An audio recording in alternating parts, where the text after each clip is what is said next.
After that मैंने बहुत सारे ऑर्गेनाइजेशन में ट्राई किया मेरा बेटा को भेजने के लिए.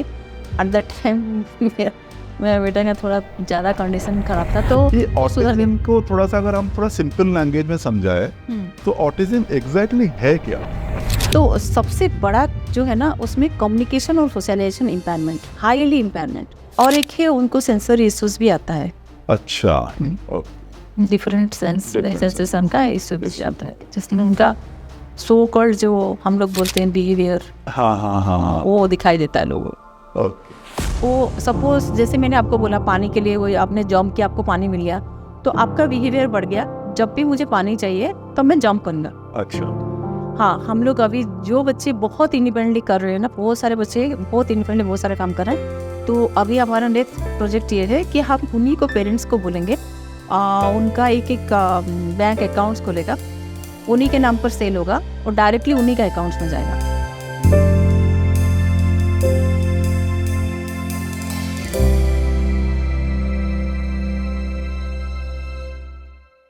नमस्कार, मैं हूँ देवू मिश्रा. नेशनल शोर में आपका स्वागत है. आज हम ऐसे एक जगह पे बैठे हुए हैं जो बहुत ही हम्बलिंग है. ये एक सेंटर है जहाँ पे हम आए हुए हैं और आज हमारे साथ हैं मिसेस मधु मिश्रा जो फाउंडिंग ट्रस्टी है और मैनेजिंग ट्रस्टी है एक एनजीओ के जिसका नाम है निरंतर प्रयास. वो एक 26 ईयर ओल्ड बेटा का जो जिनको ऑटिज्म कंडीशन है उनके मदर है और आज हम उनसे बात करेंगे, बहुत कुछ उनके बारे में जानेंगे और वो जो कर रहे हैं उसके बारे में जानेंगे. वेलकम मधु जी. मैं आपको मधु ही बुलाऊंगा क्योंकि पहले से मैं आपको बहुत अच्छी तरह से जानता हूं, तो मधु ही बुलाऊंगा. मधु, पहले तो आप हमें बताइए कि आपका जो जर्नी है, जो आप उड़ीसा से मूव करके इधर आए, उसके बारे में बताइए कि ये कैसे हुआ, क्या हुआ. आप मैथमेटिक्स में पीजी किए हुए हैं और उसके बाद कैसे आप ये जो जर्नी है कैसा रहा? ओके. जैसे आपने बताया, my son is 26 years and in the spectrum autism spectrum disorder.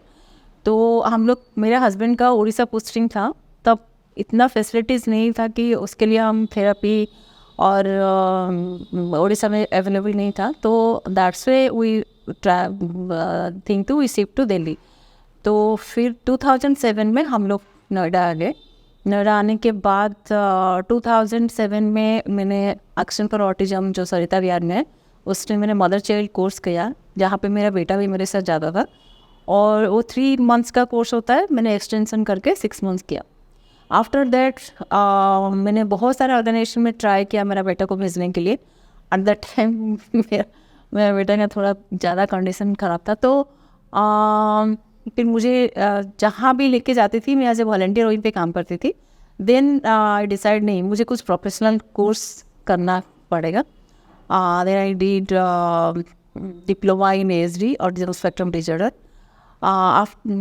उसके बाद मैंने किया degree course in intellectual disability. After that एक उड़ान बल के एक संस्था है, तो जहाँ पे मैं आज पहले volunteer then as a professional वहीं पे काम किया.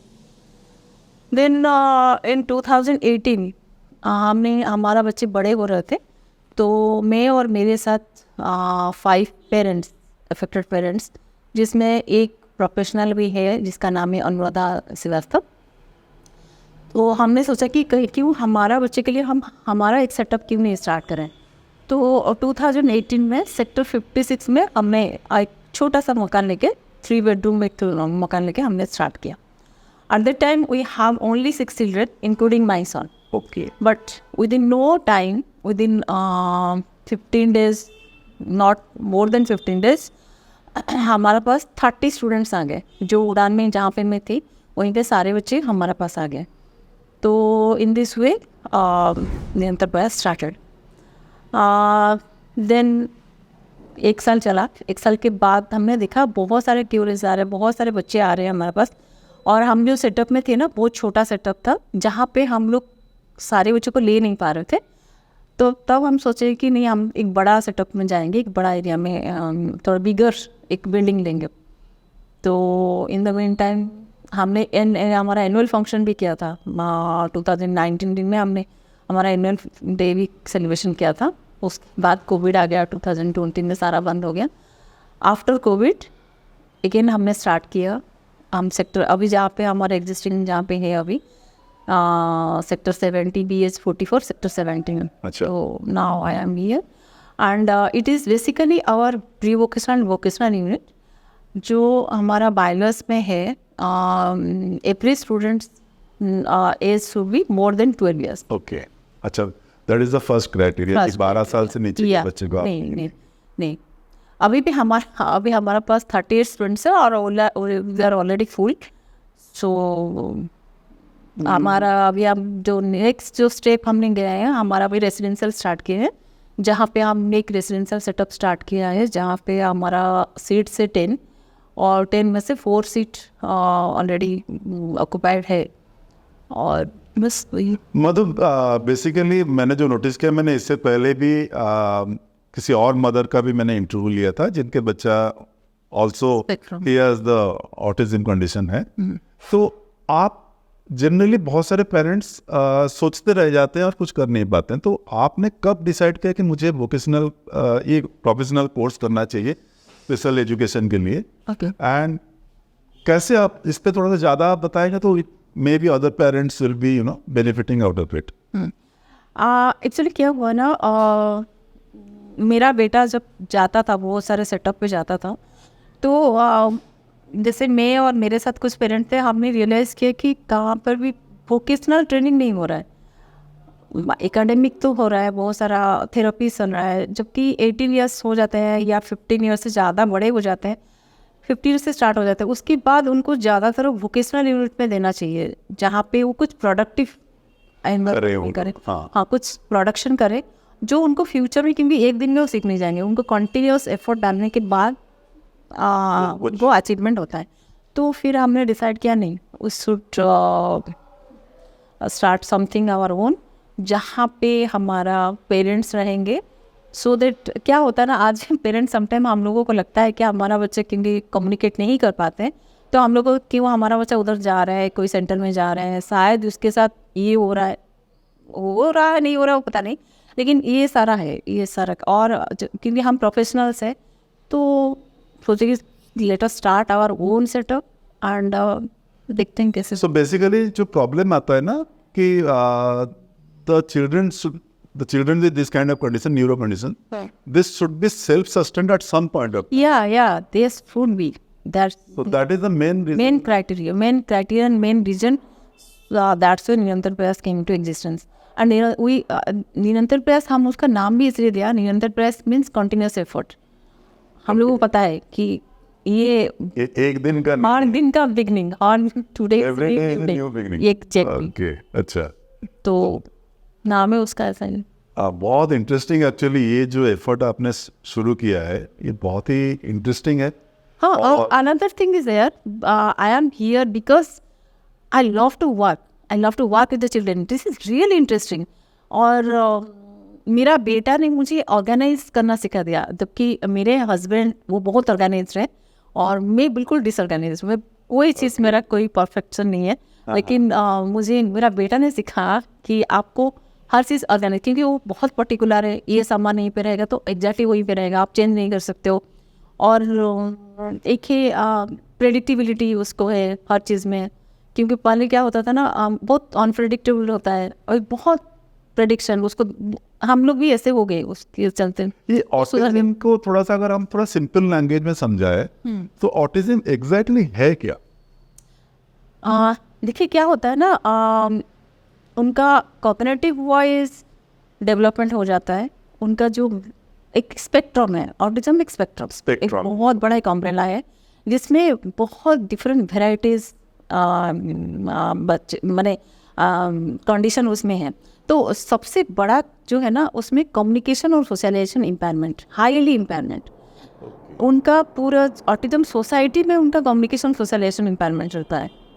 आप देखिए, अगर फॉर एग्जांपल जो सपोज आपको समझ में आ रहा है, बहुत सारा चीज़ समझ में आ रहा है, एंड आपको पता है कि मुझे आपको प्यास लग रहा है, हाँ, you feel thirsty but you don't know how to express, तो आपने एक बार क्या किया, जंप किया, तो मामा ने बोला अच्छा यू वांट वाटर, तो आपको पानी पिला दिया, तो आपका दिमाग में आ जाएगा मुझे जब पानी चाहिए मैं जंप करूँगा, क्योंकि कम्युनिकेशन इम्पेयरमेंट है ना, जैसे हम उनको जहाँ पे उनको रिजल्ट मिल जाता है तो उस हिसाब से वो कम्युनिकेट करते हैं। And how is it different from maybe Down syndrome और भी न्यूरो की जो है? Yeah, especially for Down syndrome, Down syndrome is वो दिखता है Down syndrome, actually Down syndrome में है क्या, जैसे हमारा 23 क्रोमोसोम पेयर मिला के 46 हो गया, Down syndrome का होता है 47। अच्छा, ओके। क्रोमोनोलॉजिकल डिसऑर्डर है, तो उनका जो 21 क्रोमोसोम का एक कॉपी आ जाता है जो 47 हो जाता है, ओके। 46 प्लस 1 47 होता है। तो उसमें क्या है ना, उनका फिजिकल अपीयरेंस में भी प्रॉब्लम आता है, वो देख के पता चलता है दे आर डाउन सिंड्रोम। और बाकी उनका सोशलाइजेशन इज बेटर है ऑटिज्म से। हाँ, अच्छा, हाँ। ओके। तो ऑटिज्म में जहाँ पे सबसे बड़ा है उनका ऑन इवन स्किल है उनका, जैसे आप हर चीज़ में, हर एरिया में, और कोई भी न्यूरो डेवलपमेंटल डिसऑर्डर या न्यूरोटिपिकल कोई भी जगह पे उनका इवेंट्स डेवलपमेंट होता है, जैसे कॉग्निटिव जैसे डेवलप कर रहा है बाकी एरिया भी उसी हिसाब से डेवलप कर जाता है। अच्छा, कॉग्निटिव वाइज डेवलप किया तो कम्युनिकेशन भी उसी हिसाब से डेवलप करता है, लेकिन ओनली फॉर ऑटिज्म कॉग्निटिव अगर बहुत हाई भी है, अगर एकेडमिकली बहुत अच्छा है, कंप्यूटर में बहुत अच्छा है, लेकिन वो जो कम्युनिकेशन सोशलाइजेशन उसी हिसाब से ग्रो नहीं करता है। अच्छा, बेसिकली उनका सोशलाइजेशन में, कम्युनिकेशन में एंड उसमें ही issue हाँ, है। And rigidity and repetitive type of behaviour, and जो कर रहे हैं बस उसी को उसी हिसाब से करना है, रूटीन फॉलो करना है, और एक है उनको सेंसरी इश्यूज भी आता है। अच्छा, ओके। डिफरेंट सेंसेशन का इशू भी आता है, जिसमें उनका सो कॉल्ड जो हम लोग बोलते हैं बिहेवियर, हाँ हाँ हाँ हाँ, वो दिखाई देता है लोगों को। ओके। तो अब हम आते हैं निरंतर प्रयास के ऊपर। निरंतर प्रयास में जब हम अभी जो हो रहा है यहाँ पे, तो उसमें आपका क्या क्या फोकस है और कैसे इसको आपने डेवलप किया और क्या आपका प्लान है? या निरंतर प्रयास हमारा जो स्टार्ट होता है वो समर में, अभी तो विंटर है थोड़ा लेट स्टार्ट हो रहा है, अदरवाइज 9:30 to 3:30 है। ओके, ठीक है, तो उसमें हम लोग ओवरऑल डेवलपमेंट के सोचे हैं, जैसे कॉग्निटिव डेवलपमेंट और कम्युनिकेशन का काम करना, फिजिकल डेवलपमेंट, और उसके साथ साथ जो वोकेशनल ट्रेनिंग। तो फिजिकल एक्सरसाइज के लिए मैं योगा, फिजिकल एक्सरसाइज, हमारा एक छोटा सा जिम है और ये वो सब कराते हैं। और कॉग्निटिव डेवलपमेंट में morning calculation, time, self information, और कम्युनिकेशन में different skill of communicate, how to communicate, नहीं करना है different story time, answering story times. और बाकी रहा वोकेशनल में, आपके सामने कुछ प्रोडक्ट भी रखा हुआ है। हाँ, मैं ये देख रहा था, इस दिन मैं सोचा आपको पूछूंगा कि ये सब है क्या। तो बेसिकली जैसे ये मग है, तो ये मग इन्होंने बनाया हुआ है। हाँ, ये सब्लिमेशन, हाँ ये एक सब्लिमेशन मशीन है जहाँ पे प्रिंट आउट निकाल के वो मशीन में वो डिजाइन इन्होंने खुद किया है? डिजाइन तो हमने ऑनलाइन, नहीं, ये जो पेंटिंग का डिजाइन हाँ तो बात कर। हाँ, वो तो सब्लिमेशन मशीन में जैसा अच्छा, प्रिंट आउट निकालूंगा उसमें प्रिंट कर देते हैं। और मैं यहाँ पे ज्वेलरीज है, ज्वेलरीज भी देख रहा हूँ, बहुत सारे ज्वेलरीज है यहाँ पे। ये लोग भी इन्होंने बनाया हुआ हाँ, है? हमने बहुत सारे वीडियोस भी बनाए हैं जिसमें वो इंडिपेंडेंटली बनाते हैं। इसमें क्या होता है ना, ये होता है स्ट्रक्चर, अच्छा, हम इसी स्ट्रक्चर में एक बना के दे देते हैं उनको, तो वो देख के वो, क्योंकि वो पैटर्न उनको फॉलो कर देते हैं। अच्छा, मतलब आप उनको एक दिए तो उस बेसिस पे उन्होंने और दूसरा दूसरा वाला बना दिया। हाँ, ओके, पैटर्न फॉलो करते हैं। पैटर्न फॉलो कर। इंटरेस्टिंग। और भी मैंने देखा यहाँ पे अभी, जैसे ये भी कुछ है, आई थिंक डोर में लगाते हैं ना, डोर। हाँ हाँ हाँ हाँ हाँ, अच्छा वो है। प्लस हाँ, ये सारा एक्स्ट्रा oil? के लिए। हाँ, ये Okay. पीनट ऑयल है। पीनट ऑयल, हाँ, this is for external use, coconut oil. Both are. अच्छा, तो ये सब के लिए क्या हमारे यहाँ पे मशीन वगैरह है और हाँ, उस पे ये लोग काम करते हाँ, हमारा पास मशीन है और हमारा पास जो स्टाफ है, ट्रेंड स्टाफ है, तो वही लोग कराते हैं। अच्छा, ये लोग खुद उस पर सब कुछ ऑपरेट करते हैं, दे लर्न एवरीथिंग। हाँ हाँ दिस इज इंटरेस्टिंग। एंड ये सब भी यहीं पे बनता है? हाँ, डोना एंड पेपर फ्लैट अच्छा, वो इंडिपेंडेंटली करते हैं एकदम। उनको पता चल गया, अगर आप if want to take videos I can. हाँ हाँ, हमारे हम इसके भी लेंगे, कवर करेंगे इसको। एंड ये बहुत ही इंटरेस्टिंग है कि इस तरह की चीज़ें होता है। तो ये क्या हम यहाँ रखते हैं और इसको हम you put it for sale somewhere? और क्या होता है ना, हमारा बहुत ज़्यादा तो सेल यही होता है, लेकिन कहीं पे एग्जीबिशन में जाते हैं या ज़्यादातर एग्जीबिशन में जैसे दिवाली मेला ये सब होता है, और कोई ऑर्डर देते हैं। जैसे ये जो आप जो ऑयल देख रहे हैं ना, हाँ, ये ऑयल बच्चे अपने घर से ले आते हैं, सारा इंग्रेडिएंट्स ले आते हैं। यहीं पे वो लोग उसको पीस के जैसे तेल निकाल के फिर वो घर ले जाते हैं। अच्छा, तो और ज्वेलरीज जो है वो कोई सब बोलता है, कोई पेरेंट्स ही ले जाते हैं, वो सेल कर देते हैं ज़्यादातर। हम कोई ऐसे बनाया नहीं अच्छा, ऑनलाइन या मार्केट। बट आपका प्लान है ऐसा कुछ करने या के लिए? Future plan is there. हाँ, हम लोग अभी जो बच्चे बहुत इंडिपेंडेंटली कर रहे हैं ना, बहुत सारे बच्चे बहुत इंडिपेंडेंटली बहुत सारे काम कर रहे हैं, तो अभी हमारा नेक्स्ट प्रोजेक्ट ये है कि हम उन्हीं को पेरेंट्स को बोलेंगे, उनका एक बैंक अकाउंट्स खोलेगा, उन्हीं के नाम पर सेल होगा और डायरेक्टली उन्हीं का अकाउंट्स में जाएगा। अच्छा, तो this is for make them on something. So तो basically it will be more like self sustenance exactly में चलेगा ये। हाँ। मैं आते हुए ना आपका एक वहाँ पे शॉप देखा, जो ग्रोसरी शॉप, तो इसका पर्पस क्या है? ये कॉन्सेप्ट है, ये फ्यूचर प्लान है। जहाँ ये आप जो भी प्रोडक्ट देख रहे हैं ना, ये हमारा फ्यूचर प्लान है। वहाँ से वो लर्न कर लिया, वो अपने मार्केटिंग खुद बनाएगा, हम उसका मार्केटिंग करेंगे। ये शॉप भी ऐसा ही है। तो ये शॉप में ये है कि हमारा जो ग्रोसरीज, जैसे जिसका मंथली जो मिनिमम जो ग्रोसरीज जो पेरेंट्स खरीदते हैं बाहर से, तो हम उनको बोलते हैं आप हमको लिस्ट दीजिए, हम वो ग्रोसरी सामान हम ले आते हैं, मार्केट से जाके खरीद के ले आते हैं। तो उसमें एक हमारा शॉपकीपर होता है, एक होता है जो आपको पैकेजिंग करके देगा, और बाकी सारा कस्टमर होता है। उसमें क्या होता है, जो शॉपकीपर है वो बहुत इंटरेस्टिंग होता है। शॉपकीपर जो है ना, अच्छा, वो बैठेगा, वो उसको पता है कि कोई आएगा तो कुछ सामान देना है, बिलिंग करना है, वो उसको आना चाहिए। उसमें उसके लिए हम क्लास में उनको मनी कॉन्सेप्ट सिखाते हैं। सपोज अच्छा। हाँ, सपोज कोई कोई प्रोडक्ट का प्राइस से 50 rupees and the boy has 20 rupees, okay, the child has 20 rupees, so he can't buy. अगर 50 रुपीज़ है, 100 रुपीज़ लेके आया है, तो रिटर्न वो 50 रुपीज़ कर लेके जाएगा, वो भी उसको पता होना चाहिए। अच्छा, so this is the way of makes them learn how to run a shop in near future.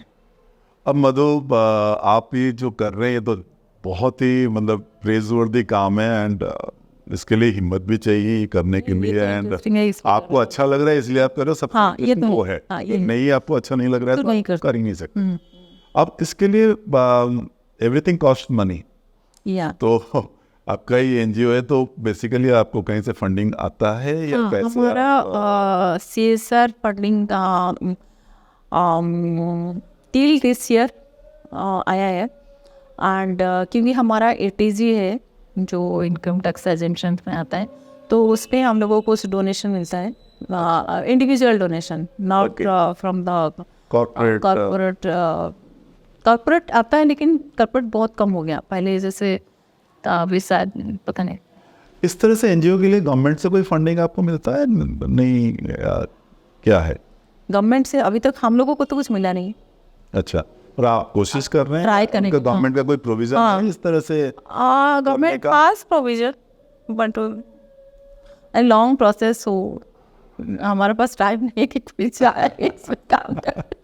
पर आपको तो चाहिए होगा ना ये करने के लिए, तो बहुत जरूरी है। जो गवर्नमेंट का अभी जो फ्यूचर प्लान जो हमारा है ना, हम इतना दूर तक आगे, नेक्स्ट स्टेप हमारा है हमारा खुद का रेसिडेंशियल सेटअप, जहाँ पे अभी तक तो मैं हूँ और जो पेरेंट्स है तब तक तो उनका बच्चा सेफ जगह पे है, कोई नहीं, ठीक है। What will happen to my child after me और आफ्टर सबसे बड़ा जो वही रहता है हमेशा। तो इसके लिए हम लोगों का जो नेक्स्ट जो स्टेप है वो बहुत डिफिकल्ट है, उसके लिए बहुत फंडिंग जरूरत है। पता नहीं उसमें क्या आपने सोचा है कैसे? हमें एक लैंड लेना है, और उसी लैंड में कंस्ट्रक्शन करना है। और लैंड मतलब थोड़ा सा रिमोट एरिया में ले सकते हैं, क्योंकि यहाँ पे लेना डिफ़िकल्ट है।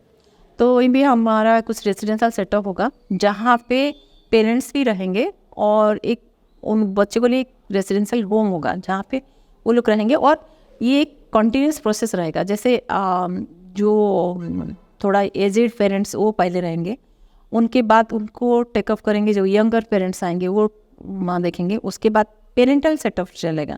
ओके। किसी का कोई पर्सनल ऐसे कुछ नहीं होगा। तो आपको कभी कभी ये नहीं लगता है कि मुझे जैसे हम बच्चों को भी वोकेशनल ट्रेनिंग दे रहे हैं, कर रहे, पेरेंट्स को भी कुछ देना चाहिए कि भाई उनको भी they have to learn how to deal with their children with this type of conditions, क्योंकि पेरेंट्स बहुत सारे हैं हाँ, जिनको इसमें they are not ready to cope.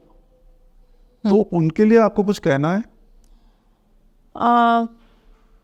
Parents के लिए पास तो आपको पहले देखना पड़ेगा ना बच्चा क्यों बिहेवियर करता है। ऐसा तो कोई आप गुस्सा क्यों आता है, बिहेवियर क्या होता है, कोई जंप करता है, कोई चिल्लाता है, कोई रोता है, कोई कुछ होता है, तो उसके लिए बहुत सारा रीज़न हो सकता है।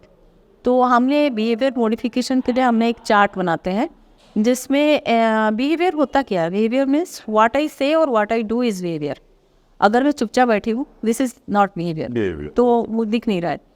तो अगर जो सारा बिहेवियर, कुछ बिहेवियर होता है वो एक्सेप्टेबल है, कुछ बिहेवियर अनएक्सेप्टेबल है। जहाँ पे लगता है ये बिहेवियर अनएक्सेप्टेबल है, तो आपको पहले देखना पड़ेगा कहाँ पे हो रहा है वो, कितने ड्यूरेशन क्या है, और बिहेवियर के बाद कॉन्सिक्वेंस क्या होता है। तो अगर वो सपोज जैसे मैंने आपको बोला पानी के लिए, वो आपने जंप किया, आपको पानी मिल गया, तो आपका बिहेवियर बढ़ गया, जब भी मुझे पानी चाहिए तो मैं जंप करूँगा। अच्छा, ठीक है ना? तो आपको उसको अगर आपको रेक्टिफाई करना है, आपको सिखाना है, तो आपको पानी के लिए प्रॉपर सिखाना पड़ेगा उसको। कोई अगर बच्चे बोल नहीं पाए, क्योंकि ऑटिज्म में बहुत सारे बच्चे बोलते नहीं है, 80% बच्चे कम्युनिकेशन नहीं होता, वर्बल भी नहीं, वर्बल कम्युनिकेशन का तो अलग मतलब है, वर्बल भी नहीं होता है। हाँ, वर्बल कम्युनिकेशन प्रॉब्लम आता है, तो उनको हम कोई भी लाइन साइन लैंग्वेज को सिखा सकते हैं। और उसके अलावा और भी इश्यूज आता है, कभी सेंसरी इश्यूज आता है, कभी उनको साउंड में प्रॉब्लम होता है, कभी ज़्यादा साउंड सुनाई देता है तो वो उनके लिए बियर करना प्रॉब्लम होता है, कभी उनको टेक्टाइल में प्रॉब्लम होता है, टेक्टाइल मतलब बॉडी में जो टच करने में प्रॉब्लम होता है, और कभी स्मेलिंग में प्रॉब्लम होता है। अच्छा। तो सेंसरी इश्यूज उसको भी देखना पड़ेगा। और उसके साथ साथ और भी कुछ स्टिमुलेशन के ऊपर भी होता है, जैसे अनप्रेडिक्टेबल कुछ हो गया, या उनको एटमॉस्फेयर अच्छा नहीं लग रहा है, वो क्योंकि वो कम्युनिकेट नहीं कर पा रहे हैं, तो उसमें भी बिहेवियर आता है। तो उसके लिए आपको पहले कौन सा बिहेवियर को आपको रेक्टिफाई करना है, कहाँ करना है, उसके लिए ट्रेनिंग देना है। ओके। और कोई लास्ट मैसेज आप निरंतर प्रयास के लिए देना चाहेंगे हमारे ऑडियंस को, तो आप बोल सकते हैं। देखिए, आज ए मदर, आज ए पेरेंट, मुझे जो फील होता है ना, जब आप जो भी मिला हम लोगों को, जो भी मिला, क्या होता है ना, हम लोग दुखी हो जाते हैं, कुछ पेरेंट दुखी होते हैं, जो कंपैरिजन होता है कि अच्छा उनका बेटा बहुत अच्छा है ड्राइंग में, मेरा बेटा भी होना चाहिए, इसका ऐसे नहीं होता है ना। हम जैसे मैं बहुत सारी चीज़ में नहीं कर सकती हूँ, बिल्कुल बहुत सारी चीज़ में नहीं कर सकते हो। मैं जब बहुत सारी चीज़ नहीं कर सकती हूँ, मैं अपने आप को कंपेयर नहीं करती हूँ कि वो कर रहा है, मुझे भी करना चाहिए। तो the same way, and first of all आप अगर खुद हैप्पी रहेंगे ना, तब आप उनको दे सकते हैं। इफ़ यू आर, आप अगर दुखी है तो मेरे पास जो है मैं दूसरे को दे सकती हूँ, मेरे पास अगर खुश हो तो दूसरे को दे सकती हूँ ना। हाँ। तो बस। और निरंतर प्रयास means continuous effort, we don't have any option, we have to effort करते रहिए, करते रहिए, and this is a continuous process. Continuous process. Thank you so much. And मेरा सलाम मधु को उनके ये एफर्ट्स के लिए, एंड जो वो कर रहे हैं, जैसे उन्होंने कहा कि वो इस काम को बहुत पसंद करते हैं, कि she loves to be with the children, and वो पसंद करते हैं, इसलिए ये प्रयास अभी तक इतना आगे बढ़ चुका है और अभी आगे बढ़ेगा, इसका मैं उम्मीद रखता हूँ। एंड उनको बहुत सारे बेस्ट विशेस देता हूँ। एंड साथ में ये भी कहूँगा कि ऐसे और भी जो लोग कुछ करते हैं समाज में, जो जिनका जो एफर्ट है वो आगे लोगों के सामने आए, तो वो हमें कांटेक्ट कर सकते हैं इसके लिए, एंड हम उनके साथ इंटरव्यू लेंगे, एंड ये सारी चीज़ें बाहर और जिनके पास कंसर्न अथॉरिटी है उनके साथ हम बात करेंगे इसको लेके। एंड निरंतर प्रयास का ये जो एफर्ट है, जो ये प्रयास है, इसके लिए डेफिनेटली फंडिंग की ज़रूरत है। एंड उसके लिए मैं तो अपील करूँगा बहुत सारे कॉर्पोरेट्स को कि वो आगे आए और इनको फंडिंग दे, सो दैट इनका एफर्ट समाज के कल्याण के लिए बहुत अच्छे से हो। Thank you.